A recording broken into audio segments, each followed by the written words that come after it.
turo ng daan patungo sa kaharian ng Diyos, meron namang biglang lumapit at iba naman ang request sa kanya. Mamagitan siya sa family squabble. Nagkakagalit ang dalawang magkapatid o ang magkakapatid tungkol sa mana nila sa kanilang yumaong magulang. At sabi niya kay Jesus, pwede bang mamagitan kayo at sabihin niyo sa kapatid ko na ibigay sa akin ang tamang mana na para sa akin? At sabi naman ng Panginoon, sino naman ang nagsabing dapat akong maging hukom sa mga kaso ninyo ng mga ganyan? Bakit kailangan niya akong isangkot? At sinabihan niya ang lahat, kasama na rin yung nag-request na siya ay makialam sa hatian ng mana, huwag kayong maging mga sakim.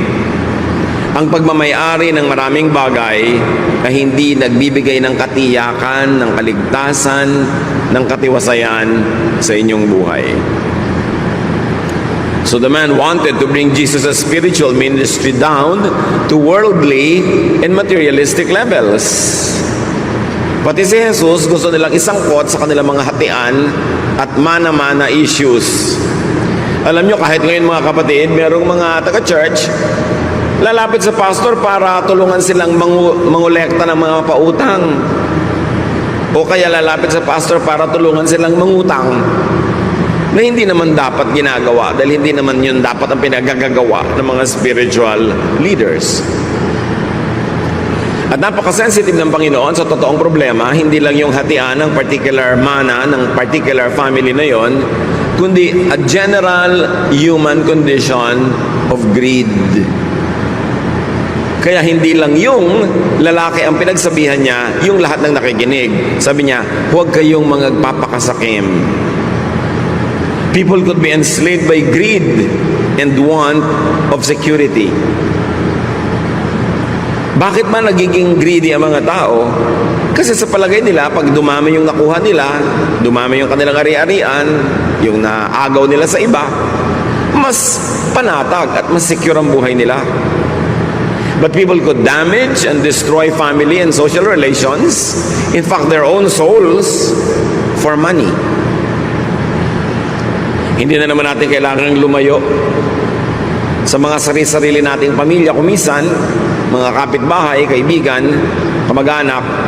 Nangyayari yan, nagkakawatak-watak ang mga pamilya, nagkakaaway-away, minsan nagkakapatayan pa dahil sa manahan at hatian ng mana. But the real problem here was exposed by Jesus. It is insecurity. People become greedy because they think that they have to protect themselves so that they could be more secure. But the real problem is not only insecurity but also ignorance on how to be secure. The problem is looking for the wrong solutions to insecurity, and that is by having more. Sometimes at the expense of being godly, at the expense of our relationships with people. The problem is looking for the wrong solutions in the wrong places. So the bigger problem of humanity is mistaken definition of what security and what wealth means. How do you define security? May mga magulang ang i-define nila na security para sa mga anak nila, kailangan ang mapangasawa mo mayaman. Kailangan may magandang trabaho o may magandang negosyo. Never mind kung hindi naman mahal. Never mind kung pangit pala ugali ng pinakasalan. Financial security lang ang iniisip. Hindi kasali yung emotional security, hindi kasali yung spiritual security. At iba ko minsan, madalas pa nga, ang konsepto ng tao kung anong ibig sabihin na maging mayaman. 99% yaman lang sa pera ang itinuturing na kayamanan. Because people could be so physical, people could be so materialistic. Luke 12:16-17. So Jesus told them this story. So may kadugtong agad na kwento ang Panginoon para ipakita ang point niya na hindi lang pera-pera ang buhay. A rich man's farm produced a big crop. And he said to himself, what can I do? I don't have a place large enough to store everything. Ang Ang problema ko minsan ng mga nagbubukid, magsasaka, maging big-time farmers, landowners, madalas, konti lang ang ani. Problema yon. Ito namang taong ito, dumami yung ani, sa palagay nyo na wala ang problema, nagkaroon ng bagong problema. Sabi niya, saan ko kaya itatago, i-imbak itong napakarami kong ani? Sa ko ito ilalagay? When the man had a lot of harvest, he should have been secure at that point. But another problem and another need emerged. Storage.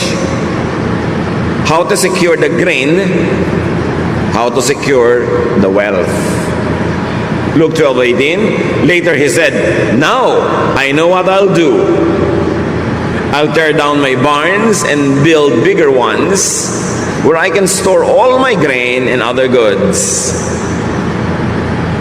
Nagkaroon siya ng ideya. Paano lulutasin ang problema? Wawasakin niya yung maliit niyang kamalig o storehouse at magpapatayo siya ng mas malaki kung saan niya ilalagay yung kanyang maraming ani.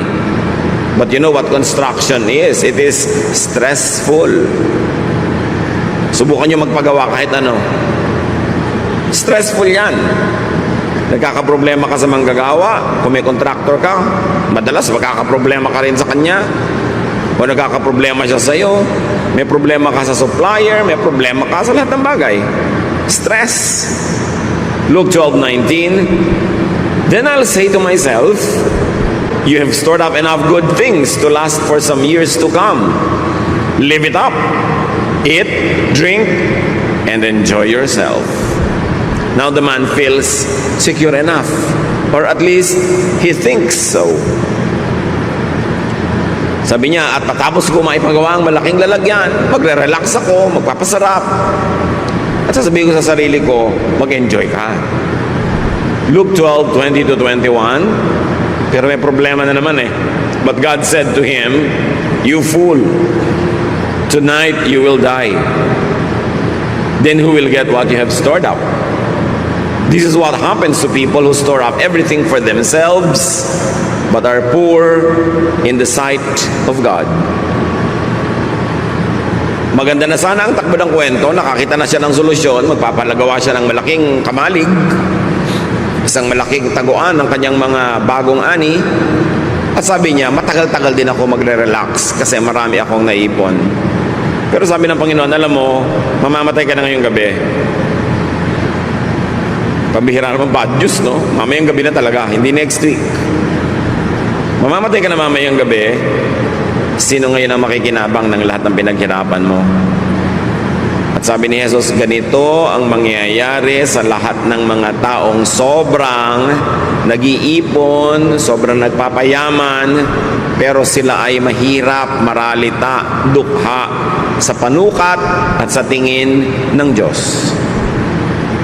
Ngayon, bago tayo magkalituhan mga kapatid, maglinawan muna tayo. Ang pagpaparami ng ani, ang pagpapalaki ng mga taguan ng mga ani, ang pagpapayaman, by itself, hindi masama. Madalas nga, mabuti yun. But in this particular case of this particular man, yung pagpapayaman niya, naging mahirap siya sa tingin ng Diyos. In other words, marami siyang ginawa na hindi dapat ginagawa ng makadiyos na tao. Marami siyang pinabayaan, marami siyang nilabag ng mga kautusan ng Diyos para lang siya yumaman. Kaya kahit yumaman siya materially, lalo siyang humirap sa tingin ng Diyos. At mabuti magkalinawan tayo mga kapatid, may mga yumayaman pero hindi naghihirap sa tingin ng Diyos kasi sa pagpapayaman naman nila, hindi sila gumawa na masama. Hindi sila nagpahamak, hindi sila naging sakim, hindi sila nang agaw. Kasi remember, ang context ng kwento na ito ay yung agawan ng mana at yung pagsasabi ni Lord na hindi nadadaan sa mga nakukuha mo, napupunta sa iyo, ang ikabubuti mo. So obviously, ang konteksto ng kwento ng taong ito ay marami siyang ginawang hindi maganda para lang yumaman. Naging mahirap siya tuloy sa tingin ng Diyos kahit sa tingin ng tao mayaman siya. Pwedeng dinaya niya ng sweldo ang kanyang mga manggagawa. Pwedeng nilamangan niya ang kanyang mga kapatid. Baka inagaw nga niya yung lupa na yon sa manahan. Kung ano man yung dirty tricks niya. Pero yung yumaman ka lang, lumaki ang iyong ani, nagpagawa ka ng maraming bangan, by itself cannot be bad. Pero may paraan ng pagpapayaman na masama. At yun ang tinutukoy dito. So maganda na sana ang plano ng taong ito, pero yung pala, God has other things in His mind. The man was feeling secure, but God thought otherwise. He thought that the man had all the reason to be insecure because this man is going to die soon, unprepared to meet his God. At maaaring hindi lamang ibang tao ang dinaya ng taong ito sa kanyang pagpapayaman, pati ang kanyang sarili. Paano madadaya ng isang tao ang kanyang sarili sa pagpapayaman? Kung sobra siyang nag-alala, tumaas ang blood pressure, lumaki ang puso, nagkaroon ng sakit sa puso, naging hypertensive. Kung sa pagpapayaman niya, sobra siyang na-stress, tumaas ang sugar levels, naging diabetic. Kung sa pagpapayaman niya, nagkaroon siya ng mga ulcers dahil sa stress, dahil sa pagpapabaya sa kanyang kalusugan. Kung sa pagpapayaman niya, maraming nagalit, na pwedeng patayin siya mamayang gabi dahil galit sa kanya, nadaya niya ang kanyang sarili. Dahil ang dali-dali na payamanin ang bulsa pero pahirapin ang espiritu, pahirapin ang kaluluwa at isuong ang sarili sa panganib. At inulit ng Panginoong Hesus sa kwentong ito ang isang katotohanan that the length and continuation of his life is not determined by his wealth. Hindi dahil sa kayamanan napapahaba ang buhay. Ito'y pwede pang maging mitya ng buhay o yung paraan ng pagpapayaman ang magpaiksi sa buhay kung pinabayaan ng tao ang kanyang kalusugan o inilagay niya ang sarili sa panganib. His wealth gathering could have even endangered and shortened his life. It could have blinded him to what was more important to secure, meaning his spirituality, his eternal life, his eternal standing with God, and his heavenly wealth. Pwedeng lahat yan mapabayaan sa sobrang sikap ng taong maging secure. They steal from Peter to give to John. To be able to give to their pocket, they steal from their brothers and sisters. They steal from their own selves. They steal from their own family. Anong ninanakaw nila? Time. Hindi na nila nabibigyan ng time ang pamilya, ang sarili. Hindi na nila nabibigyan ng time ang sariling maglingkod sa Diyos, sumamba ng tama. Nadadaya ang sarili nang hindi napapansin. A person could be materially rich, but spiritually poor sa tingin ng Diyos. At ito ang kaso ng particular person na ito. A man could have filled his life with stress and toxins in trying to become rich or richer.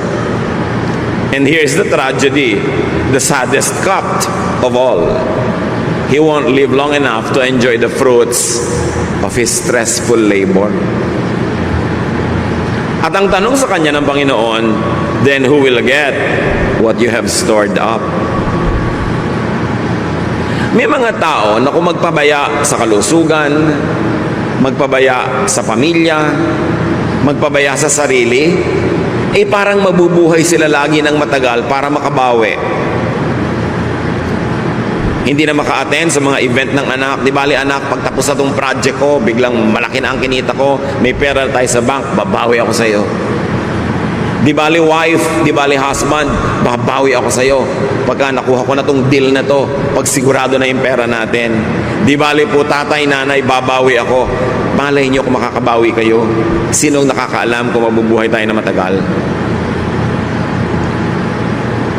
At sino naman ang nakakatiyak na lahat ng pinaghirapan niya at kinita ay siya rin ang makikinabang o baka iba? Ecclesiastes 2:18, suddenly I realized that others would someday get everything I had worked for so hard. Then I started hating it all. Si Solomon ito, na sobrang nagpakatalino, nagpundar, nagpayaman, pero sabi niya, alam niyo na pag-isip-isip ko, mamamatay ako, maaaring biglaan o kahit magtagal pa man, hindi rin ako ang gagamit at makikinabang sa lahat ng naipundar ko. Kaya bigla ako nawala ng gana, sabi niya. Ecclesiastes 2:21, when we use our wisdom, knowledge, and skill to get what we own, why do we have to leave it to someone who didn't work for it? This is senseless and wrong. Napag-isip-isip ni Solomon, kung ginamit mo lahat ng galing mo, husay, naghirap ka, makakapagparami ka ng kayamanan na iiwan mo sa mga taong hindi naman naghirap para doon. Pwedeng asawa mo o anak mo o sino man, o kung sino man bigla yung nakamana o nakasambot, nakasalo, nakaagaw ng kayamanan mo. Sabi niya, mali ito. So alin ang mali? Yung iiwan mo ang kayamanan mo sa iba o sobra mong dayain ang sarili mo, kawawain ang sarili mo at yung kapwa mo para ka magkaroon ng maraming pera ang hindi mo naman kayang ubusin at iiwan mo rin sa iba. Maaaring hindi mo kayang ubusin sa dami o kaya hindi mo kayang ubusin kasi mamamatay ka na pala. Iba ang makikinabang. Immediately may lesson dito mga kapatid. Have a slice of life every day, even during the days that you work hard. Kahit kayo nasa gitna ng isang napakahalagang proyekto na pwede kayong sobrang yumaman, huwag ninyong i-hold ang lahat ng bagay. Birthday ng asawa, birthday ng anak, may pagtitipon, meron kayong dapat magkita-kita. Saka na, next year na ako babawi. Paano kayo nakatiyak na may next year? Kaya dapat araw-araw, linggo-linggo, buwan-buwan, iniaagaw yung kasiyahan, yung pag-enjoy, yung pagiging mabuti, maibigin, mapagmahal, thoughtful, laging isinisingit, kahit busy-busy kayo na nagpapayaman at sinasabi nyo, di bale, matapos lang ito, mag-enjoy na tayo. Eh kung yun nga, binawian ka bigla ng buhay o kaya sila ang binawian ng buhay. Kaya dapat huwag ipagsapalaran ng ganung mga halagang bagay. Laging isingit. Huwag kayong ipon ng 10 taon, tipid ng tipid, hirap na hirap para magkaroon ng grand vacation after 10 years. Eh kung ika-9th year, kayo biglang natigbak. Paano? Siyempre, kung may asawa kayo na byuda siya, tuloy ang biyahe. Iba na lang nga ang kasama. Sabi ni Solomon, bakit niya kailangan mag-enjoy ng pinaghirapan ko? Nangyayari yan. Hindi masamang magplano, magtipid para sa isang malaking bakasyon o malaking project. Pero huwag niyong kalimutang magkaroon din ng mumunting mga bakasyon, mumunting mga piyesta, mumunting mga saya kahit sa panahon na busy kayo trying to collect wealth. Don't put all of your pleasures and your happiness and your kindness and love on hold because you're waiting for a big day. Because it will happen, it might come, but you are not sure if you will be there to enjoy it. Kapag nakinig tayo sa mga turo ni Jesus, live by the day, nakinig tayo sa mga turo ni Solomon, huwag kayong sobrang ipon at baka mamaya, wala naman kayo para yan ma-enjoy. Ibig sabihin lang, be fair to yourself, be fair to your loved ones, be fair to your family. Don't put all of your security in what you are trying to collect, to amass. Because life could be taken back anytime. The solution to insecurity is not more wealth. Hindi ko mo ang yaman-yaman ng tao nagiging secure. Napapansin nyo ba habang yumayaman, mas nagiging sakim? Kasi mas lalong nai-insecure. Yun nga magaganda eh. Yung magaganda na hindi pa makontento, padagdag pa ng padagdag, patanggal ng patanggal, paretoke ng paretoke. Walang contentment ang tao. So don't ever think na pag dumami yung pera nyo, makukontento na kayo. Security is not in more wealth. Hindi sa pag-ibig sa pera at pagsamba sa pera. Ecclesiastes 5:10, if you love money and wealth, you will never be satisfied with what you have. This doesn't make sense either. Have you realized this, mga kapatid? You are never satisfied with anything that you love. Kaya pag tao yung love nyo, you are never satisfied. Laging kulang ang oras, kulang ang panahon, kulang ang pag-ibig, kulang at kulang at kulang. Kasi ang iniibig nagiging poon, nakaka-addict, lalo lang nagiging kulang. So kung pera ang iibigin ng tao, hindi siya kahit kailan makokontento. Ecclesiastes 5:11, the more you have, the more everyone expects from you. Your money won't do you any good. Others will just spend it for you. Tanungin niyo ang mga OFWs kung hindi yan totoo.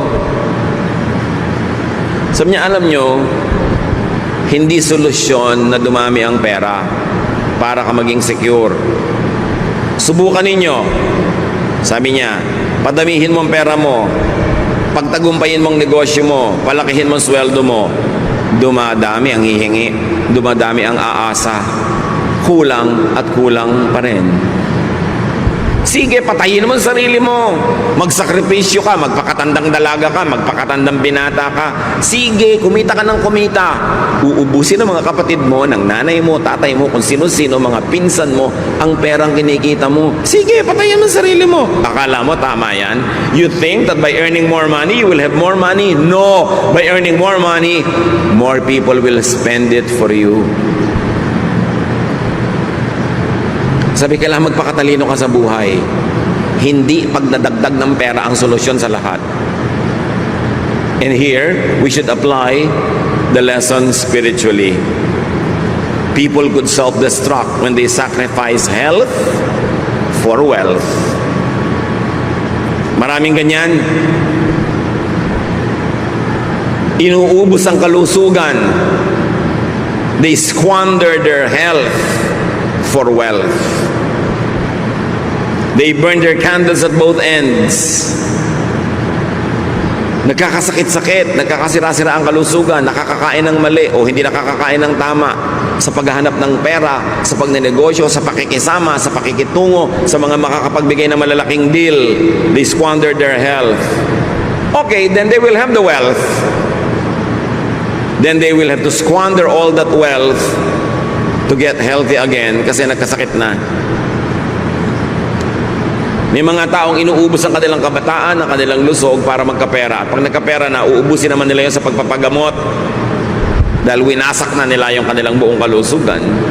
People could self-destruct when they sacrifice spirit for body. When they sacrifice peace and serenity for vexing materialism and worldliness. Bawat pag-alala, bawat takot, bawat nerbiyos, bawat galit, may bayad ang emosyon, may bayad ang spirito. Hindi nga lang laging nasusukat sa pera kaya hindi nahahalata. Kung pipili kayo, matiwasay na pamumuhay na hindi sobrang daming pera o ang daming pera pero ang gulo, doon na lang kayo sa matiwasay. Kasi malaki din ang bayad pag ang espiritu ay ligalig, gulo, vexed, stressed. May natural question naman ng mga tao, but how about our needs? Paano naman ang pangangailangan namin kung magre-relax na lang ba kami? What is the solution for and to insecurity? Luke 12:22-23. Jesus said to his disciples, I tell you not to worry about your life. Don't worry about having something to eat or wear. Life is more than food or clothing. Siyempre, ito ay poetic language, meaning exaggerated yung language. It doesn't have to be taken fully in its exaggeration. Hindi naman sinasabi ng Panginoon na huwag na kayo mag-isip kahit paano kung may kakainin ba kayo, may hanap buhay ba kayo, kundi huwag yun ang gawing pangunahing issue ng buhay. Hindi kailangang matabunan ng mga issue na ito yung mas mahahalaga. Because life is more than just survival. Life is more than just existence. Ngayon, yung mga hayop, they are just there to survive and to exist. Kaya sabi sa Luke 12:24-30, look at the crows. They don't plant or harvest. They don't have storehouses or barns. But God takes care of them. You are much more important than any birds. Can worry make you live longer? So ipinakita ni Lord, tao kayo, meron kayong ibang mas mataas na layunin sa buhay. Yung mga hayop, ang layunin lang nila mabuhay. In fact, hindi naman alam ng mga hayop na mamamatay sila eh. Tao lang sa creation ang alam niya na mamamatay siya. Kaya sabi niya, tingnan mo yung mga hayop, hindi sila nag-aalala. Eh sila nga mga hayop, pero inaalagaan sila ng Diyos. Kayo pa kaya ng mga tao? Dapat mas mataas kaysa sa mga hayop ang inyong iniisip. Ang iniisip lang ng hayop sa umaga, makakain, tas masaya na siya. Pero hindi lang pagkain o inumin ang iniisip ng tao. So dapat meron kang gawin para masecure na yung pagkain at iniinom mo at nang meron ka naman ngayong oras para gawin yung mas mahalaga sa buhay. Kaya ang sobrang karukhaan ay kaaway ng ating espiritualidad. Kasi pag isang kahig, isang tuka, isang trabaho, isang kain, isang trabaho, isang kain, mauubos na lang yung buhay mo, hindi ka nakalampas doon sa basic na kailangan kang may kainin, inumin, ibayad sa kuryente, tubig, may ipamasahe, tapos namatay ka na lang. Yun na lang ba ang buhay? Kailangan ng tao makalampas sa basic needs niya, financially, materially, and very importantly, spiritually and intellectually. Kailangan siya secure enough para hindi yun ang pinoproblema niya at makapag-focus siya sa mas mataas na layunin kung ba't siya nabubuhay sa mundo. At yun ang malungkot, maraming mga tao, because they are saddled with poverty, they are not able to go beyond the basic necessities of life all their lives. Hindi na natupad yung mga dapat mangyari. Yung mga musician dapat walang na-compose ng musika. Yung mga dapat writer walang naisulat. Yung mga dapat philosopher hindi nakapag-isip at nakapagturo kasi araw-araw wala silang ginawa kundi maghanap ng iinumin at kakainin para lang sila mga ibon. Kaya duty natin ng mga tao sa ating sarili na paunlarin ang ating buhay, magsikap tayo, magpakasipag, magtrabaho doon sa area kung saan tayo binigyan ng Panginoon ng mga gifts and strengths and talents para yung kailangan natin meron. At pag nandun na yun, secure na tayo para mag-isip ng ano pa nga ba ang mission ko sa buhay? Ano pa ang dapat kong tungkuling gampanan? At ano pang mga sarap ang dapat kong lasapin na naghihintay sa akin dahil kaya naman ako nilikha ng Diyos para ma-enjoy ko ang kanyang creation. Hindi para araw-araw maghanap buhay lang ako na kulang at kulang pa rin. Kaya dapat ang tao, una, nagsisikap, maging self-sufficient siya, hindi siya aasa sa iba. Makaproduce siya ng sapat sa kanyang sarili. At sabi pa nga sa Bible, makapag-produce ng lampas sa kanyang kailangan para makapagbigay siya sa mga tunay na nangangailangan. Mga may sakit, sobrang bata, sobrang matanda, mga incapable of making something for their own livelihood. At pagkatapos nun, to focus on higher levels of existence, on higher callings, on more profound devotions, bago siya humarap sa may kapal. Kaya kalaban natin ang poverty. Ang solusyon, lahat magsikap. Ang solusyon, magpakabuti, magpakahusay, tulungan ng kapwa para maging mahusay din siya, para lahat tayo makagraduate sa survival level. Nakakalungkot, alam nyo yan, marami mga tao mula isilang hanggang mamatay, isang kahig, isang tuka. Hindi natupad ang napakaraming magagandang bagay na mangyari dapat kasi inalipin ng karukhaan.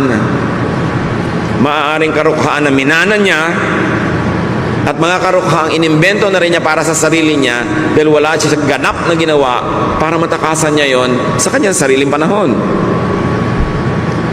Verse 26, Luke 12. If you don't have power over small things, why worry about everything else? Look how the wildflowers grow. They don't work hard to make their clothes. But I tell you that Solomon with all his wealth wasn't as well clothed as one of these flowers. God gives us beauty to everything that grows in the fields, even though it is here today and thrown into a fire tomorrow. Won't He do even more for you? You have such little faith. Don't keep worrying about having something to eat or drink. Only people who don't know God are always worried about such things. Your Father knows what you need. Magkakakonekta itong mga teachings na ito ni Jesus tungkol sa greed, security, tungkol sa sense of security, sense of meaning. May kahulugan lahat. Kailangan, hindi lang sa material na bagay ka nakatuon. Pero para ka makalaya sa pagtutuon sa material na bagay, dapat ma-meet mo na yung mga basic needs mo. Then lalaya ka na, then higher needs naman. But in all levels of society, rich or poor, man's usual worry is material security. Hindi ko mamayaman ng tao, secure na. Kaya mga yumayaman nga, ayaw tumigil pa magpayaman Kasi mas nai-insecure. Mas natatakot bumalik sa hirap. Mas nagkakaroon ng mga phobia. Ang solusyon nila, maging greedy. Hindi naman lahat. Pero madalas ganon. Man's usual neglect is spiritual security and wealth. Ano po ba ang spiritual wealth? Magkano yon? Hindi nga yun dinadaan sa pera.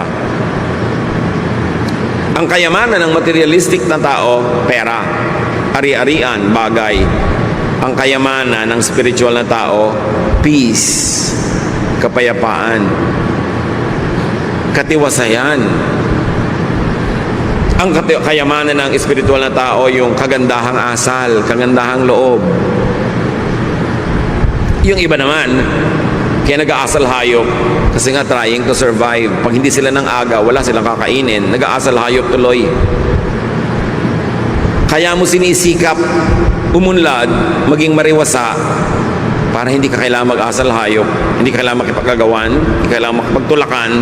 You can afford to be ethical, you can afford to be giving and forgiving kasi meron ka naman.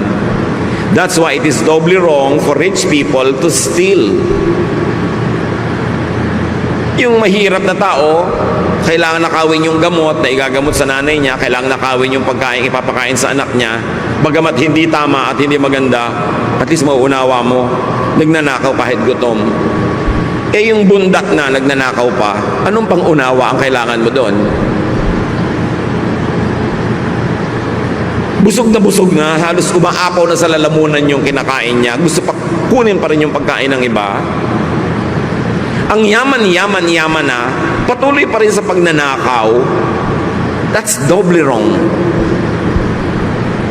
Because it's doubly wrong for a rich person to steal when he has no longer any need. Nanineglect ng tao ang kanyang espiritu dahil sa kanyang sikmura. Kaya dapat, pagsikapang yung sikmura, ma-secure, minimum, para may iba naman siyang maisip sa buhay na dapat gawin. Luke 12:31, sabi ng Panginoon sa pagpapatuloy, but put God's work first, and these things will be yours as well. Sabi ng mga ibang popular versions, unahin daw ang kaharian ng Diyos at ang lahat ng ito'y mapapasayo rin. Seek first the kingdom of God and all this will be added to you. Ang tanong, what is the kingdom of God? Ano yung dapat unahin na kaharian ng Diyos at ang lahat ay mapapasayo rin? Ang sagot ni Jesus dito sa mga tanong na ito is, Jesus' answer is, first things first. God and God's work first. You want to be secure? Subukan mong unahin ang sarili mo, unahin ang bulsa, unahin ang mga material na bagay. Hindi ka masya-secure kahit kailan, lalo ka lang magiging matakaw, magiging greedy, magiging needy. Kaya mga sobrang mahilig sa love and romance, laging nagiging needy and greedy and addict. Hindi nasasatisfy kahit kailan.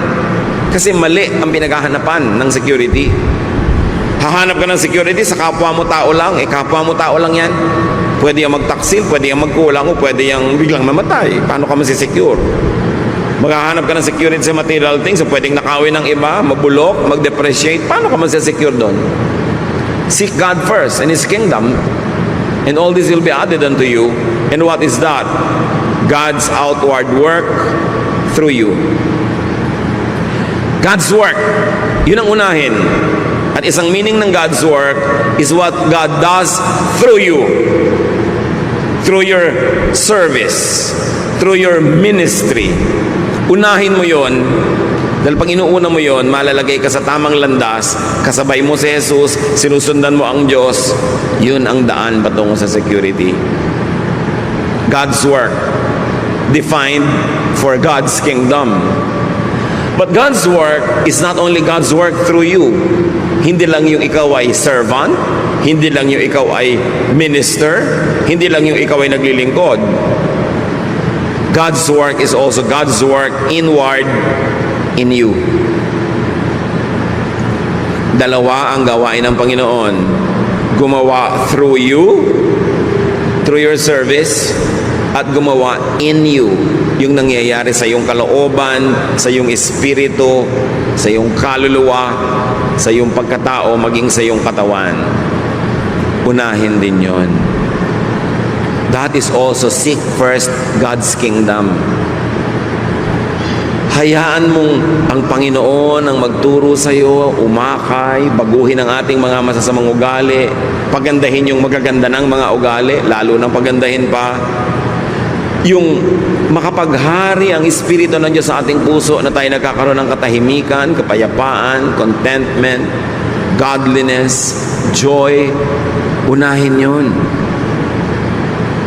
So, in practical terms, meron ako ang laking kikitain dito, pero malalabag ang konsyensya ko, maguguluhan ng aking espiritualidad, masisira ang aking relasyon sa Diyos, masisira pati ang ministry ko sa Panginoon, di wag na lang. Yun ang ibig sabihin ng seek first His kingdom and His righteousness, and all this that you want will be added to you. It will be added later, not before.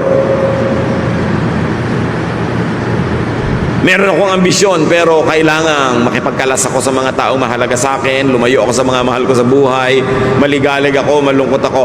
Seek first yung paghahari ng Diyos.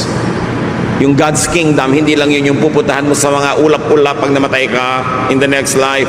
God's kingdom is the kingdom of God inside your heart. Ang paghahari ng Diyos, hindi sa mga alapaap, kundi sa puso mo. Yun ang unahin. Kung sa maganda mong project, sa gagawin mong ambitious thing, kakailangan mong patalsikin si Jesus mula sa trono ng puso mo at iba ang iluklok mo doon dahil may project ka, unahin mo na lang ang paghahari ng Diyos sa iyo. Doon ka masesecure. Huwag kang magpapadaya na magiging secure ka sa pagpapaalis sa Diyos sa buhay mo para habulin mo yung mga gusto mo. Marami ka naman pwedeng habulin, nakasabay mo ang Diyos, tinutulungan ka pa niya, tinutulak ka pa sa paghahabol mo para ka mapabilis. Bakit ka maghahabol sa mga bagay na maglalayo sa iyo sa Diyos? Lalo ka lang may insecure. At ibalik natin sa pera yung usapan.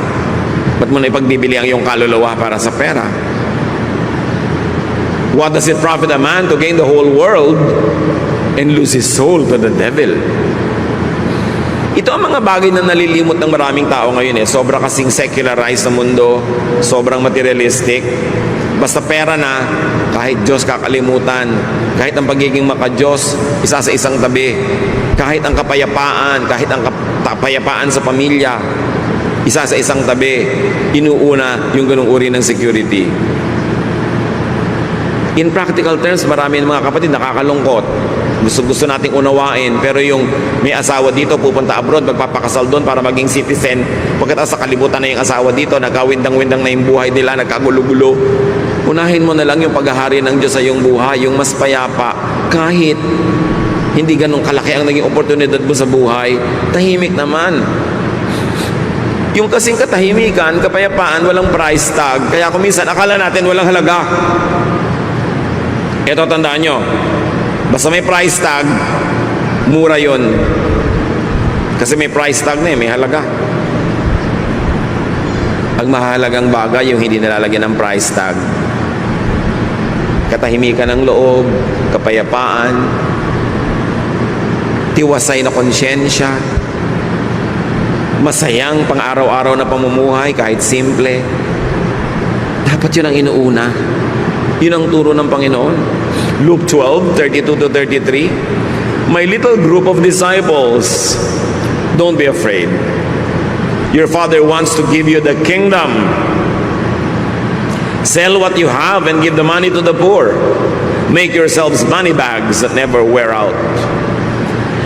Dramatic kasi ang mga contrasts, ang mga paghahambing ng Panginoon, kaya madalas pwedeng pagkamalian ang pagbabasa.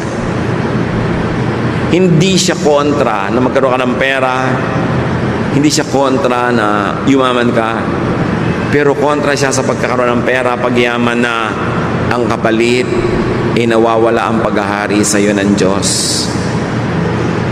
Pero kung pwede mong pagsamahin sa isang masayang pagsasama, then hindi na masama. Sabi niya, alam niyo mga mumunti kong mga estudyante, huwag kayong kabahan. Huwag kayong nervyusin. Huwag kayong matakot. Gustong-gusto ng Ama sa Langit na ibigay sa inyo ang kaharian niya. Hindi niya gustong ipagkait. Kakampi niyo ang Diyos. Gusto niya kayong guminhawa. Gusto niya kayong sumaya. Pero unahin niyo yung paghahari niya. Pag binaligtad niyo, ang pinaghari niyo sa sarili niyo ay kasakiman. Ang pinaghari niyo sa sarili niyong puso ay masasamang espiritu, kasamaan. Dahil gusto niyo lang magkapera, dahil yung kasi pagkakapera ay iniisip niyo magpapasaya. Yun ang kabiguan. Ang gawin ninyong mga savings, hindi lang savings ng pera, savings ng spiritual wealth. Huwag niyong kalimutan na bagamat kayo'y lupa, espiritu rin kayo. Huwag niyong itapon yung lahat ng espiritu para lang sa lupa. Nasasandali lang ang buhay dito sa mundong ito. Huwag malito. Kasi napakalakas ng tinig ng materialism. Napakalakas ng tawag ng sanlibutan na pwedeng mabingi ka doon at malimutan mo ang banayad at tahimik na patuloy na pagtawag sa iyo ng Ama. Jesus emphasizes, make deposits in the heavenly, in the permanent, in the eternal bank. Make your spirit rich first. Make your spirit rich instead, kung kailangang mamili. And this is the kingdom of God inside you. Sa paggawa ng mabuti, nag-iimpo ka ng kayamanan sa langit sa kabilang buhay dahil siyempre may gantimpala yun. Pero nag-iipon ka rin ng kayamanan kahit dito pa lang. Pero sa pag-iimpok doon sa kabilang bangko na gumagawa ka ng masama sa sarili at sa kapwa, may bayad din. Kaya kung sobrang materialistic ang tao, ang tinuturuan ng Panginoon, reverse your values. Reverse the way you think. Balance your life, your focus, your preoccupation. Luke 12:33 to 34. Make sure your treasure is safe. Where? In heaven. Where thieves cannot steal it and moths cannot destroy it. Your heart will always be there where your treasure is. So dito, pinapakita ng Panginoon, ano ba ang tunay na kayamanan? Yung hindi nananakaw ng iba. Yung hindi nabubulok at nawawala ng halaga. So ano man, ang iniisip nyo ngayon mga kapatid na kayamanan, pero kung pwedeng manakaw ng iba, kung pwedeng maluma at mabulok, hindi yun kayamanan sa tingin ng Diyos. Sa tingin lang yun ng tao. At kung yun ang ating mga kayamanan at wala nang iba pa, napaka-miserable naman natin at pobre sa tingin ng Diyos. Kaya sabi ni Jesus, alam nyo, ang patabain ninyo, ang pakapalin ninyo, yung account nyo sa langit. Dahil walang pwedeng magnakaw doon. At yung langit mga kapatid, pwedeng dalawa. Yung pupuntahan ng tao matapos siya ay mamatay at maharap na siya sa Diyos, yun ang tinatawag nating eternal heaven. At may isa pang langit, yung daladala mo sa puso mo. Nandito na, ngayon na. Pag mayaman ka doon, ang kayamanan mo halimbawa, peace of mind. Sinong nanakaw nun? Ang kayamanan mo, godliness, honesty, contentment. Sinong pwede magnakaw nun? Kaya sabi, payamanin nyo yung kingdom of heaven in you and out there. Yun ang walang talo. Yun ang walang lugi. Heaven is that eternal home of the Spirit, but heaven is also the godly believer's heart. Where heaven comes down, where God reigns here and now. Gather treasures in heaven, meaning your heart. Gather treasures in the eternal heaven, meaning that place where you will go after this death. Dahil sa maiksing buhay dito sa lupa ka lang pwede mag-deposit doon. Pagkatapos ng buhay na ito, wala ka ng chance. Don't miss the golden opportunity to gather for yourselves treasures in heaven. There and here. Gather spiritual and intangible treasure that cannot be stolen. That is the solution to insecurity. Kasi ang tanong, paano ko masesecure? Lahat ng mga iniipon ko na nanakaw, naaagaw, di palitan mo kung anong iniipon mo. Yung hindi naaagaw, hindi na nanakaw. At dun ka palang magkakaroon ng kapayapaan. Hindi sasabing baliwalain mo ang iyong asawa na pwedeng manakaw o mamatay o maluma. Hindi ganon. Baliwalain mo ang iyong kotse, ang iyong bahay. Pero hindi sasabing no. Pero sinasabi lang, huwag yun ang gawin mong Diyos sa buhay mo. Gawin mo lang siyang dagdag, dekorasyon, icing, pero hindi siya ang cake. Ang tunay na cake, yung kayamanan mo sa langit at sa puso mo. Sabi niya, and all this will be added to you. Idadagdag din naman eh. Pero dagdag lang yun. Hindi yun ang main thing. Gather intangible treasure that will not depreciate. Like peace, contentment, restfulness of the spirit, goodness. Baka nga yung akala natin, taong kahirap-hirap, siya pala yung mayaman sa tingin ng Diyos eh. At yung taong sineselebrate natin ang yaman-yaman, ang hirap pala sa tingin ng Diyos. Paano pa kung ang yaman-yaman na sa tingin natin, tapos ang yaman-yaman pa sa tingin ng Diyos? Diba? Heaven both ways. At pwede yun. Ngayon, kung hindi pwedeng sabay, ang sinasabi ni Jesus, unahin nyo na maging mayaman kayo sa tingin ng Diyos. Kasi ng tunay na kayamanang hindi nagmamaliw, hindi nababago, hindi naluluma, at hindi nananakaw. Do not just be rich materially. It will only cause more insecurity. Do not just be beautiful physically or on the outside, because it will also cause insecurity. Yung magaganda, mas insecure nga eh, kasi ang dali-daling mawala ng kagandahan. Isang sunburn lang na natupok. Isang maling pangyayari sa buhay, pwedeng mawasak ang kagandahan. O kaya kahit walang masamang mangyari, sa paglipas ng panahon, talagang tinatawag ng lupa ang kagandahan. Kaya ang pati sa Bible, ang sinasabi, gusto niyo maging talaga maganda? Hindi masamang magpaganda sa labas, pero dapat mas maganda kayo sa loob. Kasi sa kalooban nakatingin ng Diyos. 1 Peter 3:3-4. Don't depend on things like fancy hairdos or gold jewelry, but expensive clothes to make you look beautiful. Be beautiful in your heart by being gentle and quiet. This kind of beauty will last, and God considers it very special. So maganda ka ba sa tingin ng Diyos? Yun ang unahin. Tapos maganda ka pa sa tingin ng tao, di doble, may bonus. Pero ang ganda-ganda mo sa tingin ng tao, tapos sa Diyos, hindi pala, lugi ka. Mahalaga unahin kung ano yung mas espiritual, ano yung nagtatagal, at ano yung mahalaga sa Diyos. Ano ang mga insecurities natin, mga kapatid? What are we insecure about? Siguro, kaya tayo insecure, yung pinaglalagakan, sinasandalan natin ng security, nananakaw, nawawala, kumukupas. Gusto ng Panginoon, matahimik tayo, magkaroon tayo ng sense of peace. Kaya gusto niya maiba yung pananaw natin kung ano ang mahalaga, kung anong pinapahalagahan. Be changed by the renewing of your mind, so that you may prove what God's will is, His pleasing and perfect will. Sinasabi sa Romans. Kaya mahalaga, kung nai-insecure tayo, tanungin nyo, bakit ako na-insecure? Kasi yung kinakapitan ko, yung hinahabol ko, Hinahangad ko, iniingatan ko, nawawala, nananakaw. Hindi pala ito ang gusto ng Diyos na unahin ko. That's why you have to let go and hold on to things that are eternal and important. Dear God, we thank you for reminding us about what is truly important. Dahil mahal nyo kami, pinapahalagahan nyo rin kung ano yung mga gusto naming mamunting bagay sa buhay. Pero turuan nyo kami, Panginoon, unahin kayo. Unahin namin maging maka-Diyos. Unahin namin yung mga bagay na pinapahalagahan nyo para sa amin.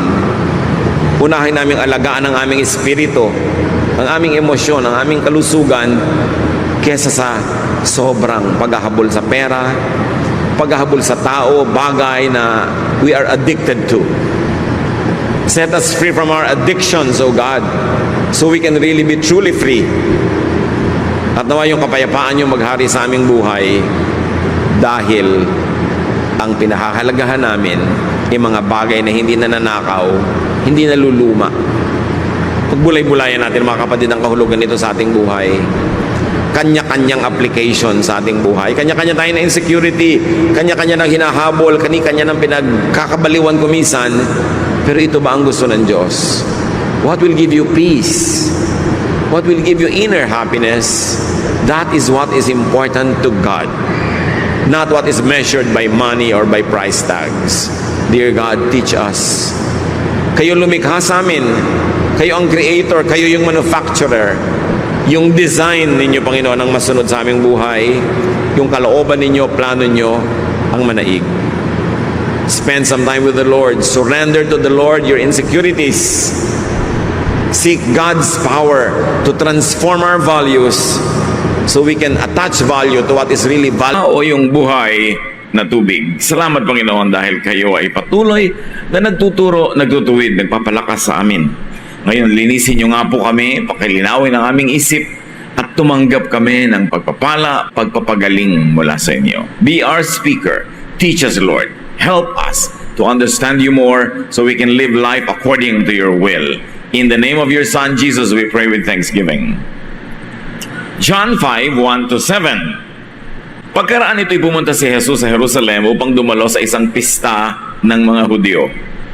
Sa lungsod na ito, na malapit sa pintuan ng mga tupa, ay may malaking deposito ng tubig na may 5 portiko. Kung tawagin ito sa wikang Hebreyo ay Bethsata. Nasa paligid nito ang maraming may sakit, mga bulag, mga pilay, at mga paralitiko. May isang lalaki doon na 38 taon na may sakit. Nakita siya ni Jesus at alam niyang matagal nang may sakit ang lalaki, kaya tinanong niya ito, "Gusto mo bang gumaling?" Sumagot ang may sakit, "Ginoo, wala pong maglusong sa akin kapag gumagalaw na ang tubig. Papunta pa lamang ako ay may nauna na sa akin." Mayroong isang lugar sa Jerusalem at mayroong mga remains ito up to now na pwedeng madalaw kung gustong siyasatin at tingnan.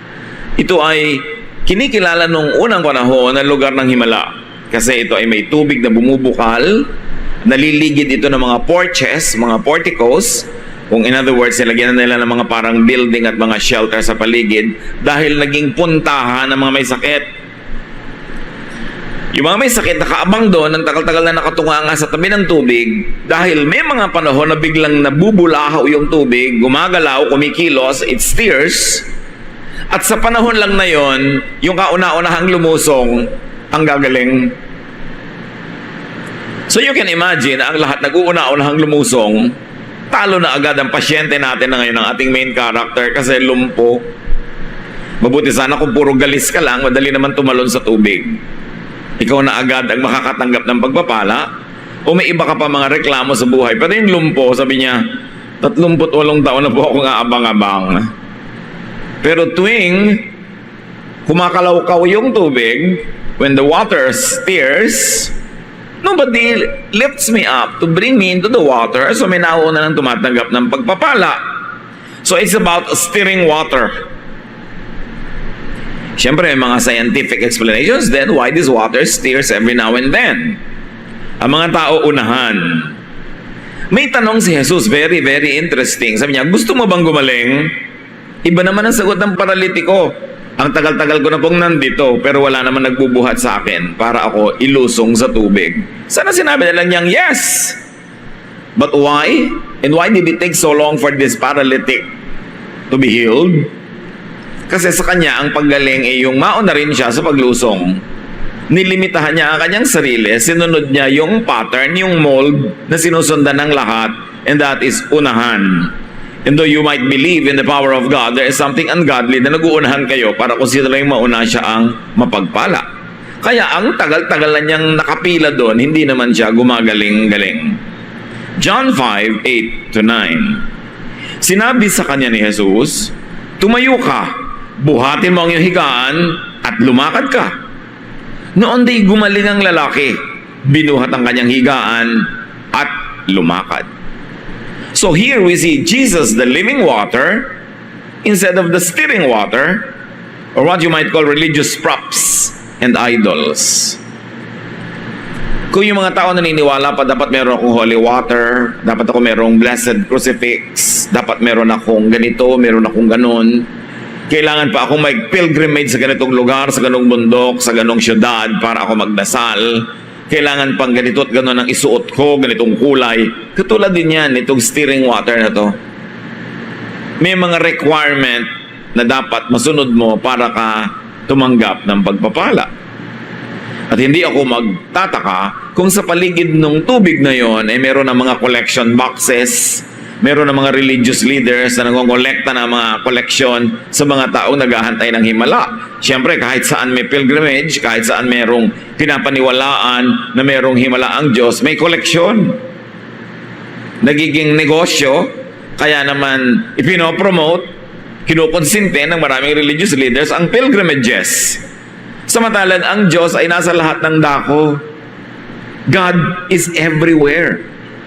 You can pray everywhere, anytime, anywhere. The only reason why we gather together is that so that we can learn together, we can fellowship together, pray together, and have relationships. But even anywhere, you can pray. And God will also be there. Kaya pinapahalagahan lang natin yung fellowship. Kaya sa mga churches, mahalaga na ikaw, taong uma-attend, willing ka at gusto mo magkaroon ka ng personal relationships and fellowships. Kasi kung aalis ka lang, dadating, aalis, darating, kahit abutin ka ng 38 taon ng kagagawa noon, wala ka pang nagiging kaibigan, wala ka pang nagiging kapalagayang loob. So nasa sayo kung magjo-join ka ng small group activities ng church para magkaroon ka ng fellowship. It is impossible for that to happen during a corporate worship where hundreds, even thousands of people are present and there is a program that must be followed because people have other plans after their specific commitments of attendance. Nasa sayo kung anong pwede mong gawin, pero ang dapat mong tandaan, even in the privacy of your home, at turo pa ngayon ni Jesus, when you pray, go into your room and close the door behind you so you can be alone with God. So hindi mo kailangan ng lugar, ng props, ng kung ano-ano para ka makakonekta sa Diyos. So ang sabi ng Panginoon, hindi mo naman kailangan ng stirring water At hindi mo rin kailangan ng tagabuhat. Ba't kailangan mo ng tagabuhat? Tumayo ka, buhatin mo yung higaan mo, tumuwi ka na. At naniwala siya, nanalig, ginawa niya, siya'y tumayo, binuhat ang higaan at lumakad nga. Walang nagbuhat, walang tubig na gumagalaw-galaw, hindi kailangan yon pag si Jesus ang kausap natin. Diretso tayo sa Panginoon, hindi natin kailangan ng tagapamagitan. Huy, buhatin mo ako, dalhin mo ako doon. Huy, ipag-pray mo ako. Yung mga iba, they feel weak when nobody's praying for them. Well, we can really feel stronger and nicer when people pray for us. Paano kung wala nagpe-pray for you? Di mag-pray ka mag-isa, diretso sa Diyos. Hindi mo kailangan ng maraming bagay para ka kumonekta sa kapangyarihan ng Diyos. That's why Jesus went to earth to bring heaven down and make God available and reachable to people. John 5:9-10. Maganda sana ang nangyari, pero ito na ang komplikasyon. Nooy araw ng pamamahinga, Sabbath. Kaya sinabi ng mga pinuno ng mga Hudyo sa lalaking pinagaling, araw ng pamamahinga ngayon, labag sa kautusan na dalhin mo ang iyong higaan. Itong mga religious leaders na hindi nakatulong sa kanya ng 38 taon, hindi naman siya binubuhat para ilagay sa tubig pag ito'y gumagalaw, Hindi naman siya ipinapanalangin, walang ginagawa para sa kanya. Ngayon siya ay nakatayo na at buhat ang higaan, hindi man lang sinabing, wow, nakakalakad ka na. Hindi ang sabi, alam mo ginagawa mo, bawal ah. Bakit mo bawal? Sabat ngayon. Hindi ka dapat magbuhat ng higaan. So healing or the law and technicality. These people are concerned with technicalities, with methods, with systems, with control of people. They're not really concerned about the well-being of people. Kasi kung talagang sila ay nagmamahal sa mga tao, kahit man lang saglit, malilimot na lang yung technicality at ang mangingibabaw sa kanilang kalooban ay kaligayahan dahil finally gumaling ang taong ang tagal-tagal nang nag-aabang ng paggaling niya. But the leaders didn't care about that.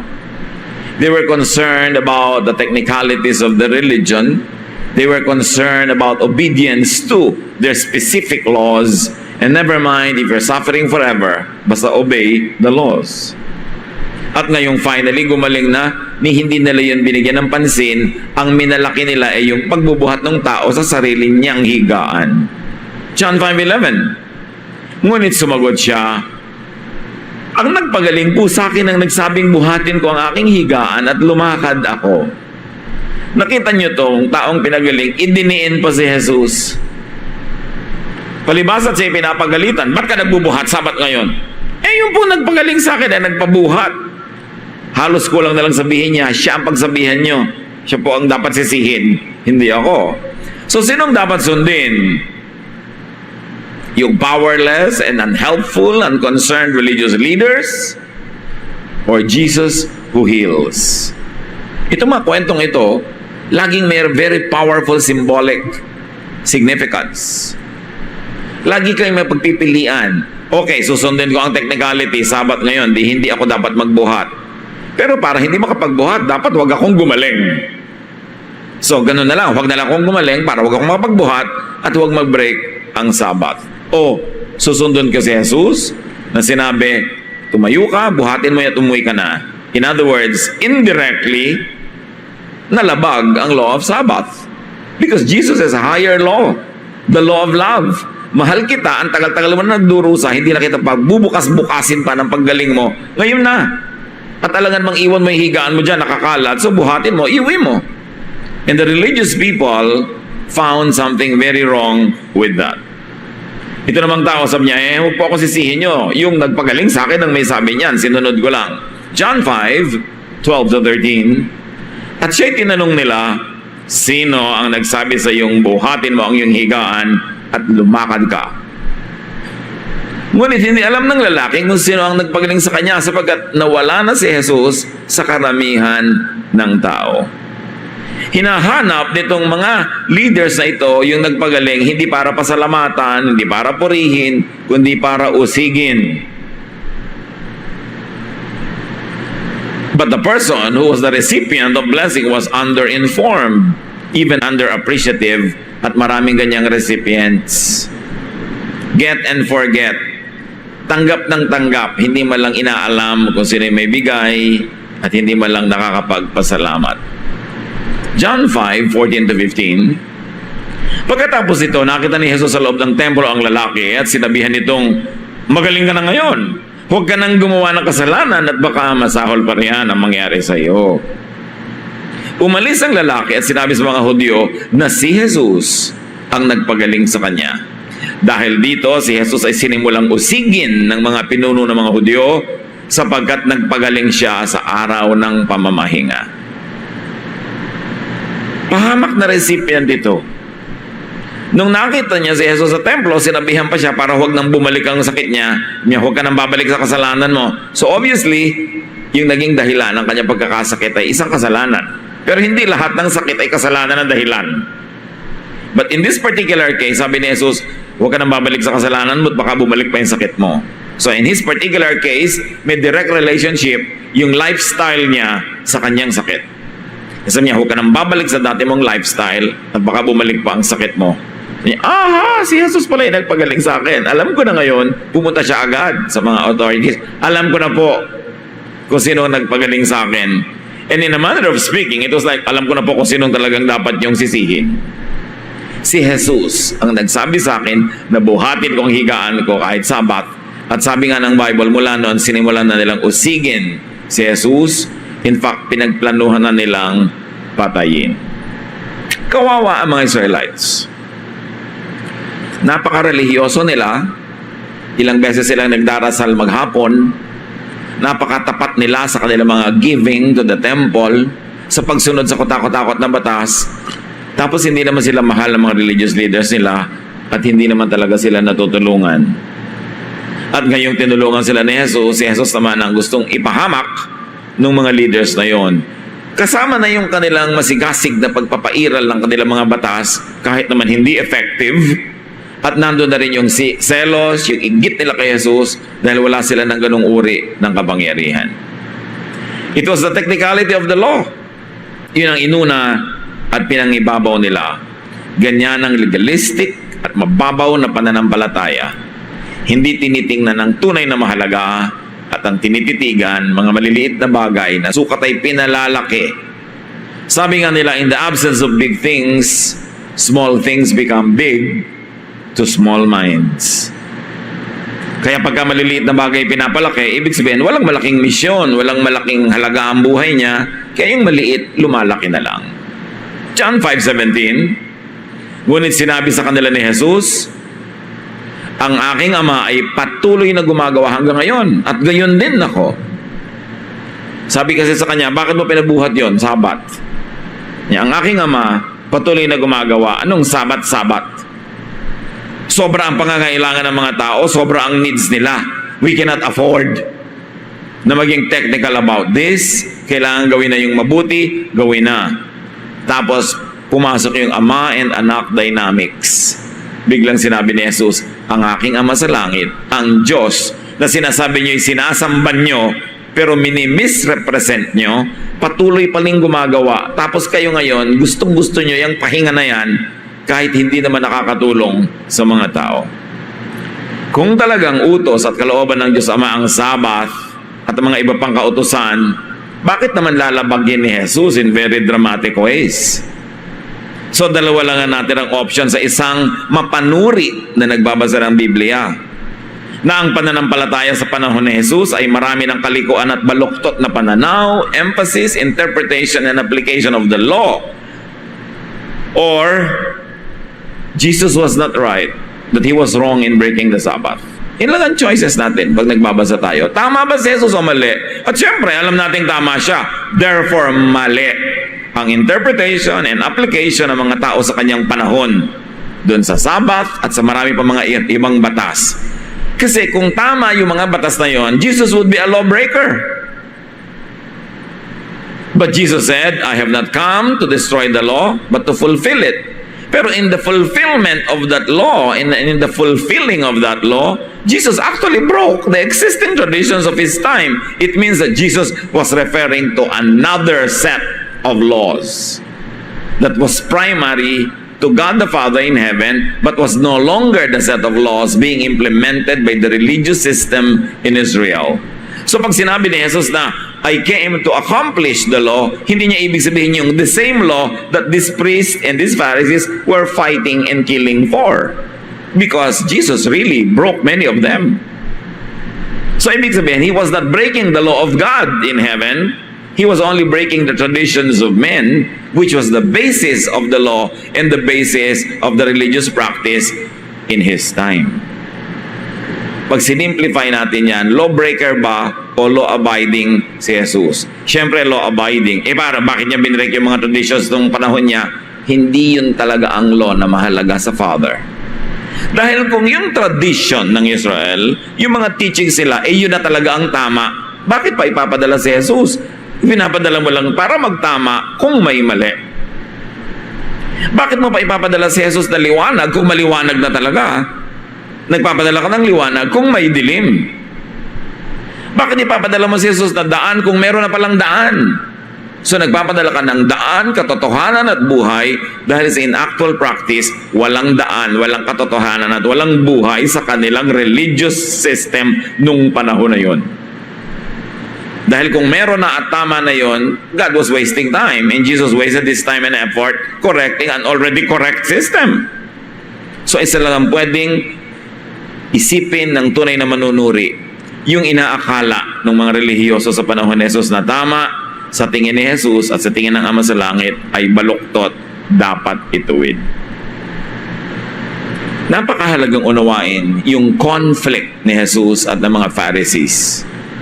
Because the Pharisees were implementing a religious system developed by the Jews in Babylon when they were in captivity in Babylon, and most of those laws and traditions they claimed to be coming from God were only tribalistic and nationalistic. It was only meant to preserve their tribe and their nation against all others. Alam naman natin, God is God of all. Hindi lang siya God of a specific race or nation or tribe. God loves all people and God created all people, but the tradition of Israel developed a system wherein sila lang ang mahal ng Diyos, sila lang ang paborito ng Diyos, sila lang ang pinagpapala ng Diyos, sabi nila. At sabi ng traditions of their fathers. At ito ang gustong ituwid ni Jesus.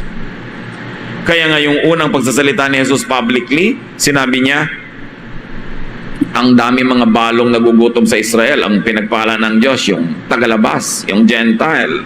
Ang daming mga may ketong sa Israel, ang pinagpala niya, yung tagalabas, hindi Israelite. Ibig sabihin lang ni Jesus, huwag niyong isipin na kayo lang ang mahal ng Diyos. At nagalit yung mga tao nung na-realize na yung sinasabi ni Jesus, kinaladkad siya palabas ng synagogue, ng prayer house, at gusto siyang ihulog sa bangin at patayin. Dahil yun ang kanyang laging ipinapakita, na hinihipo niya maski bangkay, nakikisalamuha siya sa mga tinatawag na sinners, tax collectors, nagtatrabaho siya kahit Sabbath, pinapayagan niya yung mga disciples niya kumakain ng hindi naguhugas ng kamay, breaking the traditions of Israel. Because in a dramatic way, Jesus was saying, that is not all there is to our faith. Merong mas mahalaga at kinailangang ituwid ang liko. So nagalit yung mga leaders kay Jesus dahil pinagbuhat niya ng higaan yung paralitiko. John 5:18, nung matapos sinabi ni Jesus na bakit ako tsaka aking ama patuloy nagtatrabaho, ba't ipinagsisiksikan niyo yung Sabat? Lalo namang pinagsikapan ng mga pinuno ng mga Hudyo na ipapatay siya. Sapagkat hindi lamang niya nilabag ang batas tungkol sa araw ng pamamahinga, sinabi pa niyang ang Diyos ang kanyang ama. At sa gayon ay ipinapantay niya ang kanyang sarili sa Diyos. So from Sabbath to father issues, lumaki ang issue dito. They see the technicality but not the healing, which is really the story. They became majors of minors, the blind leading the blind. Kaya si Jesus, nung minsan siya'y naglalakbay, nakita niya yung Jerusalem sa ibabaw ng bundok, napaluha siya, habag na habag siya sa mga tao na ligaw dahil ang kanilang mga pinuno ay mga bulag. At sinabi niya sa Mateo 7:3, bakit mo pinapansin ang puwing sa mga mata ng iyong kapatid, ngunit hindi mo pinapansin ang trosong nasa iyong mata? Ganon ang pananaw ni Jesus sa mga religious hypocrites. Ang dami mong concern, bulag na bulag ka, laki ng nakatakip sa mata mo, paano ka makakakita to see clearly to even help people? And you see the Pharisaic solution and style, kill the messenger to silence the message. Bakit nila gustong patayin si Jesus? Dahil nagpagaling sa Sabat? Dahil hindi nasunod ang kagustuhan nila sa Sabat? May paggaling, may himala. Paano nila lalabanan yon? Sa kanila, the message is really love above the law. Yan ang gusto ni Jesus. Wellness above legalism.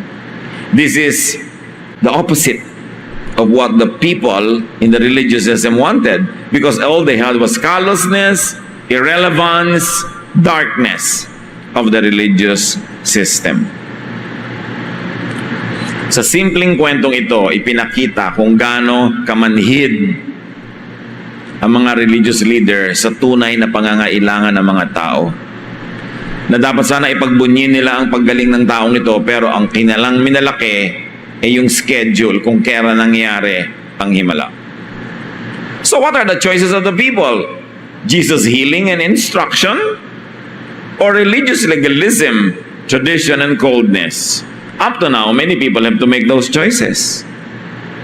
Kahit mga Kristiyano ngayon, magiging loving ka ba o legalistic?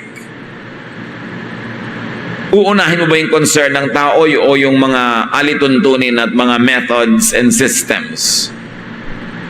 But it's important, as we have seen here, to know Jesus. Gumaling yung lalaki pero hindi pa siya nabigyan ng warning na huwag na siyang bumalik sa kasalanan niya. And the second time around that he met Jesus, nalaman niya how to keep and stay well. Yeah. Huwag mo nang balikan ang dati mong lifestyle. At sa atin man, mga kapatid, meron niyang mensahe ngayon. Lahat naman tayo, pinagaling na ni Jesus sa maraming bagay. Lalong-lalo sa mga kasakitan nating spiritual. At ganun pa rin ang payo ni Jesus ngayon. Gusto mong ma-maintain ang spiritual health mo? Even your physical health? Live a godly lifestyle. Huwag mo nang balikan yung unhealthful and ungodly lifestyles. It's important to get healed by Jesus. Do not depend on stirring waters. Sinong umaasa pa dyan sa mga tubig-tubig?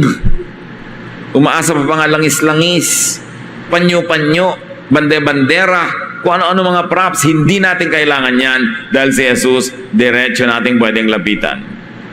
At sino man ang nagsabing ito, gamitin mo ito, kailangan mo itong ganito mga dasal, ganito mga orasyon, ganito mga ritual-ritual. That is an image, that is an idol that replaces Jesus and the God in heaven that Jesus represents. So do not depend on stirring waters, do not depend on religious props. And by this, we don't mean medicine. Medicine is not a religious prop. It is a scientific element to help our bodies heal. Hindi yun ang sinasabi natin, kundi yung may mga magical powers, mga miraculous powers na bato, na kahoy, na kung ano-ano man. Di natin kailangan yon. And do not depend on things and people that do not and cannot help. Katulad din nung walang nagbubuhat, hindi tuloy siya madala sa tubig. Hindi mo na kailangan may magbuhat sa'yo para ka lumapit kay Jesus. Hindi kailangan lagi may magpaliwanag sa'yo ng Biblia. Basahin mo yan.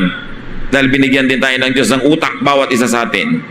Hindi kailangan lagi makinig ka sa turo ng iba. Dapat mag-isip ka rin para sa iyong sarili. Hindi dapat spoon feeding ang ating spiritual growth. You cannot say, hindi ako nag-grow kasi absent ang Sunday school teacher. Hindi ako nag-grow kasi wala namang Bible class na ino-offer pagka-araw ng Tuesday. Hindi ako nag-grow kasi huwag kayong manisin ng gano'n. Do something between you and God. Connect with God directly like what happened in the story. So niya, hindi pa ako gumagaling kasi walang nagbubuhat sa akin eh. And Jesus said, di mo naman kailangan nagbubuhat eh. Bumangon ka. At yun ang gawin natin sa buhay natin, mga kapatid. What is your paralysis? Ano ang ating mga kasakitan na pumipigil sa ating kumilos, gumalaw, gumaling, umasenso? Yung iba hindi makakakilos kung walang papa. Kung meron tayong Papa Jesus, that's fine. Hindi mo na kailangan ng mga kung anong papa o mama o ano pa man. Hindi mo kailangan na laging may tutulong sa'yo dahil nandiyan si Jesus. Huwag tayong mabulag na lagi mong kailangan ng tao. Don't be addicted to anyone. Na hindi ka naliligaya kung wala si ganon, wala si ganon. Hindi yon totoo. It's a lie. Because with you and Jesus, you have the majority. Matuto tayo na kahit walang ibang tao, nandiyan ang Panginoon at kayo, masaya na. Although hindi naman natin itatamboy ang mga tao kung nandiyan sila sa mundo natin. Pero may mga panahon talaga, hindi na iwasan, kayo lang ng Panginoon eh. Hindi ka nag-iisa, may kasama ka pa rin. May hindi tumutulong sa'yo, parang pinagtakluban ka ng langit at lupa. May Diyos pa. Huwag iasa ng iasa sa tao yan. At lagi kasi pag may tao, nakakalimutan nating may Diyos. Kaya kinakailangan pa kuminsan na maranasan nating iwan ang mga tao, mawala yung mga tao para lang maalala natin, ay oo nga pala may Diyos.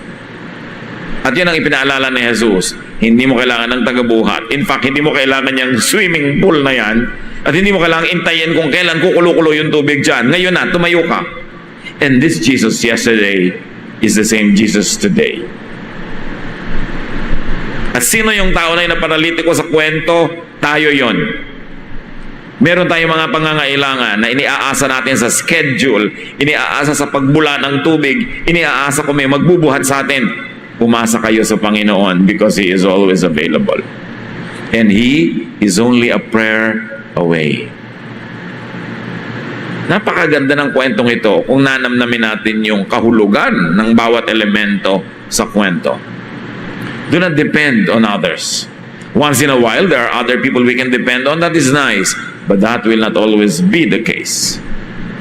May mga panahon that it will have to be you and God. And I tell you, you and God are the majority. Develop that kind of interdependence on people. It is nice. But more than that, develop a very powerful dependence on God. At yung mga napagaling na, alam na natin, stop sinning. Yung mga iba, nahipon na ng Panginoon, binigyan na ng bagong buhay, tapos bumabalik na naman sa dati. Sabi ng Panginoong Jesus, kung ayaw mong balikan yung sakit mo, huwag mo nang balikan ang dati mong buhay. At please, huwag ipahamak ang tumutulong at tumulong na sa inyo. Tulad ng ginawa ng lalaking ito. Kaya lagi sinasabi ni Jesus, pag pinapagaling niya yung mga tao, huwag niyo na ipamalita, huwag niyo na ipamalita. Kasi uusigin siya ng uusigin ng mga religious authorities. At suriin kung nakatutulong, kung nagpapagaling at nakapagpapalakas ang inyong religious practice. Tulad niya, ang tagal na niyang ginagawa yun, hindi naman nakakatulong sa kanya, pero tuloy pa rin niyang ginagawa. Suriin niyo lahat ng mga religious practices niyo kung effective. If it heals you of your physical and emotional and spiritual infirmities, and more than that, if it enables you and empowers you to be what God wants you to be. Kung at kahit matagal na ang sakit, kung at kahit walang nakakatulong sa matagal na panahon, let Jesus help and heal you. Baka meron pa sa atin dyan, ang tagal-tagal nang nagdurusa, malungkot kasi namatayan ng mahal sa buhay o iniwan o kung ano man yon. Lumapit na kayo kay Jesus. Tama na. Move on na. Jesus wants you well. Jesus wants you happy. Nandiyan ang Panginoon para tayo pagalingin, patayuin, at hindi lang patayuin, para pagbuhatin ang ating mga higaan. Dati siya ang binubuhat ng higaan niya na yon, nakapatong lang siya doon. Ngayon siya na ang nagbubuhat. Can you imagine that empowerment? Huwag kayong laging umasa sa tulong ng tao. Ang hingin ninyo yung pagpapalakas ng Diyos so that you can be autonomous and independent. And not only that, you can get to the point of being the one to help others instead of being the one to always receive help. Dapat ang ating ambisyon ay hindi lang sino kaya madilihensyahan, sino kaya magbibigay sa akin, sino magpapautang sa akin, sinong tutulong sa akin. Dapat, Lord, pagalingin niyo ako, palakasin niyo ako, bigyan niyo ako ng maraming resources para ako naman ang makatulong, ako ang magbuhat ng sarili kong higaan at huwag kong iasa sa iba. At ang tunay na nagkakaroon ng connection kay Jesus, nagiging ganon. Hindi nakasandal sa iba, hindi umaasa sa iba, hindi addicted to other persons, but they are dependent on God, and God enables them, and they're able not only to stand up, but also to lift the bed on which they were carried by other people. Ang tunay na relasyon sa Panginoon, binabago ang ating lifestyle from recipient to giver, from the weak person to the strong person that can help the weak.